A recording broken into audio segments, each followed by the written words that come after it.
오늘 본문을 보면 교회 생활에 필요한 기본적인 윤리를 잘 말씀했습니다. 우리가 신앙생활하는 데는 딱 두 가지예요. 무엇을 믿느냐, 우리가 누구를 믿느냐, 어떻게 믿냐, 이 믿음이 중요한 거고, 그 다음에는 그 믿는 사람이 어떻게 생활하느냐, 그 그리스도를 믿는 믿음의 이 땅에서 생활 속에서 어떻게 우리가 표현되고 삶 속에서 나타나느냐, 윤리를 말씀하는 거죠. 그러니까 우리가 무엇을 믿느냐, 그게 아주 중요하죠. 그래서 사도 바울은 언제나 바울 서신 13권을 쓰면서 항상 이 전반부는 언제나 무엇을 믿는가, 우리가 도대체 누구를 믿는가, 이걸 말씀하는 거예요. 그럼 어떻게 믿어야 하는가, 믿음이란 도대체 뭔가, 이걸 먼저 말하고, 그리고 그 믿는 사람은 이렇게 생활을 해야 된다. 자연적으로 결과적으로 나타나는 행함, 윤리를 또 말씀하는 거죠.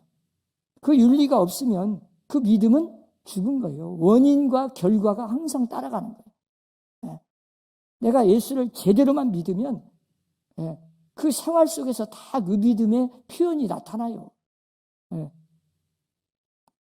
그래서 오늘 본문은 다른 거 없어요. 그리스도인의 윤리 생활 중에서 제일 중요한 게 뭐냐? 이 교회 생활인데, 어떻게 보면 신앙생활은 교회 생활이다 할 정도로 중요한 거예요. 교회 생활에서 성공하면 사회생활도 성공해요. 그러니까 교회에서 내가 신앙생활을 어떻게 하느냐에 따라서 그 믿음은 진짜냐 가짜냐가 나와요. 하나님이 기뻐하는, 하나님이 원하시는 신앙은 뭔가? 우리가 가정생활, 직장생활 하기 전에 이 교회에서부터 출발하는 거예요. 그러면 교회에서 생활은 도대체 뭔가? 그걸 오늘 본문에서 몇 가지로 말했는데, 가장 먼저 뭐냐? 지도자에 대한 말씀을 합니다. 지도자, 가르치며 권면하고 다스리는 자, 이런 자를 존경하라. 언제나 자기가 속한 공동체의 지도자를 존경하는 마음이 없으면 그 공동체에서 실패하는 거죠. 알아주라. 지도자는 때로는 힘들어요. 외롭고 힘들 때가 있어요. 남들이 볼 때는 그냥 편하고 그냥 막 지시만 하는 것 같아도 그러지 않아요. 책임이 있잖아요. 무엇이든 마지막 결정은 지도자가 하는 거잖아요. 그 모든 책임을 지도자가 또 져야 돼요. 그래서 어떤 때는 정말 중요한 걸 결정하고 결단을 내려서 이렇게 할 때는 굉장히 책임이 있으니까 잠을 못 잘 때가 있죠. 그래서 우리가 교회 안에서는 그 하나님의 뜻대로 모든 일이 결과가 이루어져야 하니까, 우리가 중요한 것은 지도자뿐만 아니라 모든 성도들은 하나님의 뜻을 먼저 구해야 돼. 하나님이 뭘 원하시는가? 하나님이 원하시는 뜻이 뭔가? 하나님 앞에 깊이 물어야 돼. 우리가 이스라엘 백성들 잘 보세요. 다 지도자들이 전쟁터에 나갈 때도 물었어요. 하나님 앞에. 하나님, 지금 블레셋이 쳐들어왔는데 이 전쟁터에 내가 나가서 싸울까요? 그걸 물어. 그럼 나가라. 그러면 벌써 이긴 거예요, 이제. 하나님이 나가라 그러면 끝난 거예요. 하나님의 뜻이 가지 말라, 가면 안 된다 그러는데 자기 감정대로 막 힘이 있다고 자랑하면서 막 군사를 이끌고 나가. 그러다가 낭패당한 때가 많아요. 정말 훌륭한 지도자는 언제나 다윗도 잘 보세요. 하나님 앞에 먼저 물었어요. 하나님, 이 전쟁터에 내가 지금 나갈까요? 싸울까요? 언제나 하나님의 지시대로. 그러니까 진짜 명령을 내리시는 하나님을 의지하고 하나님을 인정하고 그 하나님의 뜻을 따르려고 늘 노력하고 힘쓰는 자가 되어야 돼. 그게 지도자고, 우리 인간이 할 수 있는 일을 하지 말라는 게 아니에요. 인간은 최선의 노력을 다하지만 마지막 결정권은 하나님에게 달려요. 그 하나님의 뜻을 알기만 하면 얼마나 좋겠어요. 모르니까 우리 인간이 늘 하나님 앞에 기도하는 거예요. 하나님의 뜻을 알고 그 뜻대로 행하기 위해서. 그러니까 기도라는 건 내 어떤 욕구, 충족, 막 내가 소원이 막 이루어지는 그런 것을 하기 위해서 기도하는 게 아니고 하나님의 뜻대로 모든 일을 이루기 위해서 기도하는 거예요. 그렇다고 내 소원을 이루어달라고 기도하지 말라는 게 또 아니에요. 왜? 내 생각, 내 뜻을 이야기는 해야 돼. 그러나 마지막은 하나님의 뜻대로 되기를 원해야 돼. 내 뜻과 하나님의 뜻이 딱 일치가 되면 얼마나 좋겠어요. 그러면 내 뜻도 이루어지는 거잖아요. 그게 하나님의 뜻이고. 그게 형통이라 그래요. 그런데 자, 하나님의 뜻과 내 뜻이 일치가 안 돼. 하나님은 이 길로 가라는데 나는 저 길로 가고 싶어. 막 저 길로 가. 가다 막혀. 그러면 하나님께 물어야 되는데 하나님께 묻지도 않고 계속 가. 하나님의 뜻을 좀 알아봐야 하는데 알아볼 생각도 없어. 그냥 자기 중심대로, 자기 생각대로, 자기 방법대로 가. 이게 대부분 사람들이 신앙생활에서 실패하는 원인. 자기 방법대로 신앙생활해요. 자기 생각대로, 자기 주관대로. 그냥 자기 중심대로 가. 진짜 살아있는 믿음, 하나님이 기뻐하는 믿음은 언제나 하나님 중심이야 돼. 내 중심이 아니고 하나님 중심. 내 뜻이 아니라 하나님의 뜻대로 이루어지기를 원하는. 그게 예수님이 본을 보이셨어요. 겟세마니 동산에도 기도할 때 예수님이 마지막 결론이 뭐예요? 할 수만 있으면 이 잔을 내게서 피하게 해달라고 하면서도 마지막은 그러나 내 원대로 마우시고 내 뜻대로 마우시고 아버지의 뜻대로 하옵소서. 나는 저 십자가의 이 고난이 엄청난, 예수님도 사람인지라 그 십자가를 앞에 딱 두니까 견딜 수가 없어요. 여러분, 그냥 우리가 지금은 십자가 그러면 참 상징적으로 사랑이고 용서고 희생이고 좋은 이미지지만 예수님 당시에서는, 그 당시의 로마 사회에서는 세상에서 가장 악한 살인, 강도, 최고 악한 자를 처벌하는 가장 무서운 형벌, 극형에 처하는 것이 이 십자가형이에요. 그래서 십자가형 틀에서 사형당하는 것을 한 번 본 사람은 한 달 이상을 밥을 못 먹었답니다. 밥맛이 떨어져 버려요. 얼마나 처참하든지. 그 정도 비참한 게 십자가형이요. 그런데 예수님이 그 십자가를 딱 앞에 뒀어. 밤새도록 하나님 앞에 기도했어요. 하나님의 뜻을 따르지 않겠다는 게 아닙니다. 자기가 하나님의 뜻을 이루기 위해서 하나님은 온 인류를 사랑해서 그 죄에서 건져내서 구원자로 하나님이 보내신 자 예수님이 하늘에서 내려왔어요. 알아요. 그러나 막상 십자가를 앞에 딱 두니까 자기의 의견, 자기 소원을 이야기한 거예요. 하나님, 제발 이 십자가 말고 다른 방법으로 구원할 길 없습니까? 온 인류를 구원하는 건 좋은데, 나도 그걸 희생하고 싶고 내 어떤 목숨을 바쳐도 좋은데 이 십자가형 말고 다른 방법이 있으면 좀 그 방법을 택해 주십시오 하고 기도한 거예요. 그러나 마지막에 뭐라고 그래요?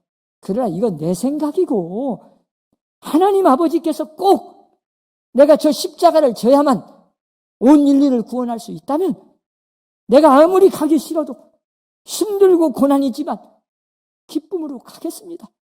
그러니 하나님의 뜻이 뭡니까? 근데 마지막 하나님 아버지의 뜻은 십자가를 지는 거예요. 그래서 예수님은 결심을 하죠. 굳게 결심하고 자, 예루살렘으로 올라갑니다. 이제는 결정을 내렸어요. 하나님의 뜻이, 아버지의 뜻이 십자가밖에 없다. 유일하게 다른 길이 없습니다. 여러분, 구원의 길은 십자가를 통해서만 이루어진 것뿐입니다. 그 어떤 다른 사람이 내가 구세주다, 내가 재림예수다, 나를 통해야 된다, 그거 다 필요 없는 짓이요. 하나님은 오직 방법이 십자가를 통해서. 저 2000년 전에 하늘에서 내려온 예수 그리스도, 그분이 십자가에서 죽으심으로 온 인류의 구원은 완성한 거예요. 누구든지 저 십자가에 달리신 예수를, 그리스도를 믿는 자마다, 원래는 멸망기로 갔었는데 이제는 멸망하지 않고 영생을 얻게 하려 하심이라. 이게 하나님 아버지의 뜻이요. 네. 그래서 예수님은 하나님 아버지의 뜻대로 기도하고 결정하고 결단을 내리고 그 길을 기쁨으로 가신 거예요. 그 골고다 언덕을 올라가셨어요. 네. 우리는 언제나 마지막 결정은 지도자가 하는데, 지도자는 마지막 결정을 하나님께 맡기는 게 최고 중요한 거예요. 네. 그래서 마지막 지도자는 하나님을 인정하고 하나님께 기도하는 지도자로서는 그 공동체는 다 살았습니다. 축복을 받았어요. 역사적으로 잘 보세요. 최선을 다하고 마지막 이제 하나님께 달렸습니다. 하나님의 손에 달렸습니다. 이제 하나님께 맡깁니다. 그리고 마지막 기도하는 그 지도자는 위대한 지도자예요. 그래서 역사적으로 모든 전쟁에서든 모든 일을 이루신 위대한 지도자들을 잘 보세요. 다 그렇게 하나님께 맡겨서 승리한 거예요. 네. 지도자도 사람이요. 네. 그러나 그 지도자의 아픔과 고통과 힘든 고난, 외로움 이런 것을 좀 수고를 알아주라. 존경하라. 존중히 여기며. 그 오늘 본문에 그렇게 나와 있는 거예요. 네. 그래서 언제나 우리는 가정에서도 가장, 결정권을 가진 가장을 존중해야 돼. 네. 자기 의견을 최선을 다해서 말하지만 마지막 결정은 지도자에게 맡겨야 돼. 자기 의견하고 틀리다고 지도자를 끌어내려버리면 그러면 누가 어떻게 배가 산으로 가죠. 그래서 안 되는 거예요. 직장도 마찬가지고 가정도 마찬가지고 교회도 마찬가지. 자, 그리고 두 번째로 오늘 보니까 너희끼리 화목하라. 그래, 화목하라. 이 교회 생활에서 우리는 화목을 만들어 가야 됩니다. 그런데 어떤 사람 어찌요? 화목을 깨는 사람이 있잖아요. 화평을 깨는 사람이 있고 화평을 만드는 사람이 있어. 화평을 유지하고 만드는 자가 돼야 돼. 예수님도 팔복에서 마태복음 5장에 나오잖아요. 네? 화평하게 하는 자는 복이 있나니. 여기서 화평하게 하는 자. 그러면 원문에 보면 능동형이에요. 그냥 가만히 앉아서 화평이 저절로 이루어지는 게 아니고 화평을 만드는 자. 피스메이커요. 평화를 만드는 자. 네. 그러니까 내가 적극적으로 화평을 가서 만들어내. 그런 자가 복이 있어요. 내가 가는 곳마다 직장을 가든지 어떤 단체를 가든지 어떤 모임을 가든지 기관을 가든지 가정에든 교회에서든 내가 가는 곳에는 항상 화목이 있다. 최고의 복 받은 자예요. 예수님도 말씀하셨어요. 화평하게 하는 자는 복이 있나니 그들이 하나님의 아들이라 일컬음을 받을 것이며. 그 말이 뭔 말이에요? 하나님의 자녀, 하나님의 아들은 이 화평을 만드는 자가 돼야 된다. 이게 반대로 말하면 하나님의 자녀는 화평을 만드는데 마귀의 자녀는 어때요? 화평을 깨버려. 분열을 조장해. 싸움을 일으켜. 참, 이 사탄의 뒤에서 조정받아. 그래가지고 어디든지 가면 싸움을 일으켜. 그 사람만 가면 그냥 분열이다. 왜? 사탄이 조정하니까. 그러니까 예수님이 말씀한 의미를 잘 보면 하나님의 자녀, 성도는 언제나 화목을 만드는 자가 되어야 돼. 그래서 오늘 보면 너희끼리 화목하라. 교회 부흥은 간단해요. 화목하면 교회가 부흥돼. 교회가 평안하면, 화평하면 교회는 저절로 부흥돼. 싸우면 다 소용없어요. 다 무너져요. 네. 아무리 전도해서 사람들 다 앉혀놔도 싸우는 것 보고 나올 사람 있어요? 다 도망가요. 그러니까 화평만 해도 전도를 하는 거예요. 그냥. 우리 사람교회 성도들은 언제나 가정에서든 직장에서든 교회에서든 가는 곳마다 화목을 만드는 자가 되시기를 바랍니다. 그걸 하나님이 그렇게 기뻐하세요. 그런 자가 신앙생활에서 승리하는 거예요. 네. 그 다음에 세 번째는 뭐냐? 오늘 본문에 보니까 이제 봉사하는 일, 돕는 일이 있어요. 돌보는 일, 약한 자를 돌보고, 네. 힘없는 자, 부족한 자, 연약한 자를 내가 섬기고 봉사하면서 돌보라. 이 교회는 서로 섬기고 돌보는 것이 교회예요. 네. 마음이 약한 자가 있어요. 그런 사람은 위로를 받아야 돼요. 네. 생각이 좀 짧아가지고 언제나 문제가 되는 사람 있어요. 어떤 분들을 보면 아직도 교회 나와서 집사님 정도 됐는데도 자기 자녀 뭐 결혼식 날, 뭐 이사 가는 날 이런 거 보면 손 없는 날 잡고 있어. 미신에 아직도 매여가지고. 이런 사람 뭐요? 아직도 믿음이 약하고 믿음이 흔들리고 있어. 굳건히 서 있지를 못해. 견고하지 못해. 의지가 약해. 이리 흔들리고 저리 흔들리고. 교회 안에서 보면은 상당히 오래 다닌 사람도 누가 이런 말하면 또 거기 쏠려. 또 저 말하면 또 저 쏠려. 이래가지고 그냥 중심을 못 잡아. 평상시는 상당히 믿음 있는 것 같은데 뭔 문제가 터졌다 하면 제가 그렇게 느껴. 어쩌면 그렇게 믿음이 없는지 답답할 때가 있어. 아니 그냥 이제 새신자 같으면 괜찮아.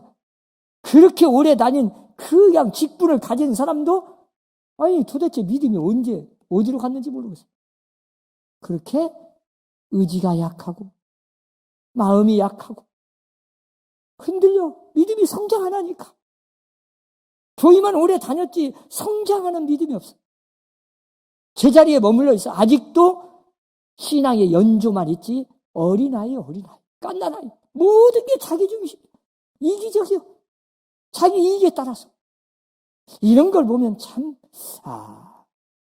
아직도 연약한 자가 있어요. 그래서 교회 안에는 믿음이 강한 자가 있고 약한 자가 있고 이제 처음 나온 사람이 있고 오래 다닌 사람이 있고 각각 달라.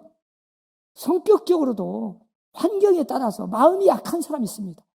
이런 사람은 위로가 필요하고 격려가 필요하고 돌봐줘야 할 필요성이 있는 거예요. 그래서 로마서에도 그렇게 말해요. 강한 자, 믿음이 강한 자는 연약한 자의 약점을 돌봐주라. 담당해주라. 자, 믿음이 강한 자는 무시하지 마세요. 이제 믿음이 약하다고 너는 그렇게 믿음도 없냐?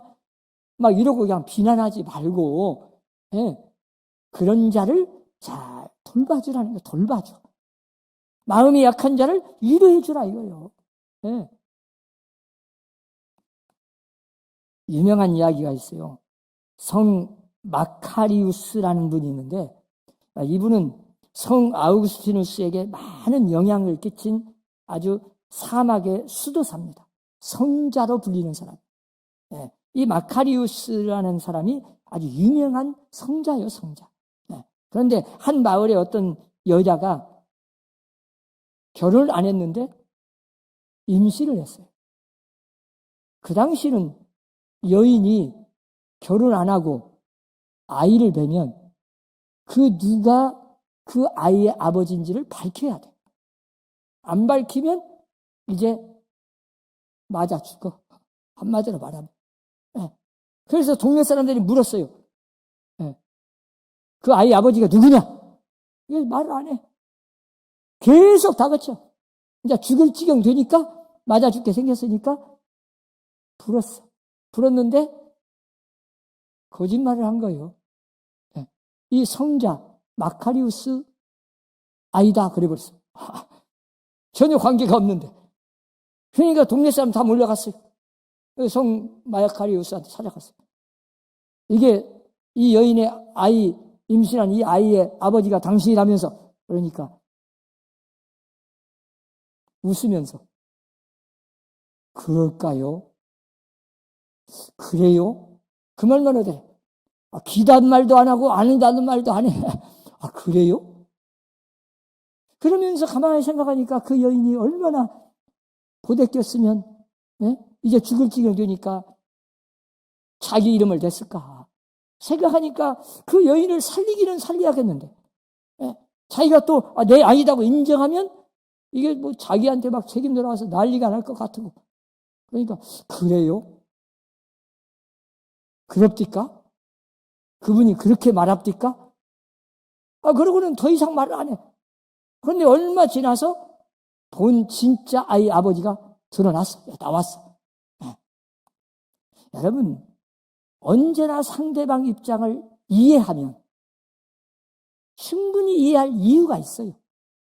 우리가 너무 빨리 그냥 섣부르게 판단하고 결정해서 남을 비난하는 거예요. 그러니까 우리가 이 교회 안에는 누가 실수가 드러나고 부족한 점이, 약점이 드러나. 그럼 어쩌? 조금 기다리고, 오늘 본문의 제목이 뭐예요? 오래 참으라. 이 말이 뭔 말이에요? 좀 기다려줘. 이 기다려주는 게 굉장히 중요합니다. 거의 7, 80%, 8, 90%는 모든 문제에 시간이 지나면 해결되더라고. 시간이 지나면 자동으로 해결되더라고. 그런데 그걸 못 참아서 문제를 확산시키고 결국은 그냥 오해를 하고, 알아보지도 않고 자기가 딱 결정 내려. 선입관 가지고 추측을 해. 이랬을 것이다. 이랬을 것이다요. 것이다. 아직 아니요. 아직도 알아보지도 않았어. 정확하게 아니요. 그런데 어쩌? 우리는 딱 판단해버려. 그래놓고 막 정죄해. 비난해. 막 사실화 시켜버려. 그럼 어쩌? 괜한 사람 죽이는 거예요. 그래서 시험거려. 그러니까 교인은 어떤 실수가 드러나고 부족한 점이 드러나고 약점이 드러나도 그냥 참고 조금 오래 기다려줘요. 시간이 약이요. 네.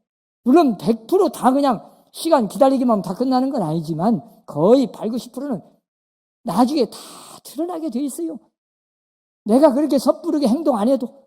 그러니까 함부로 남을 비난하지 말라. 네. 조금 참고 기다려줘라. 상대방 다 입장, 그럴 만한 이유가 있다. 상대방을 이해하려고 노력하라는 거죠. 그 사람이 실수해도 그럴 만한 이유가 있겠지. 그럴 만한 사정이 있었겠지. 그리고 좀 그 사람 입장에서 이해를 하고 보면 나중에 보면 진짜 그럴 만한 이유가 있었어.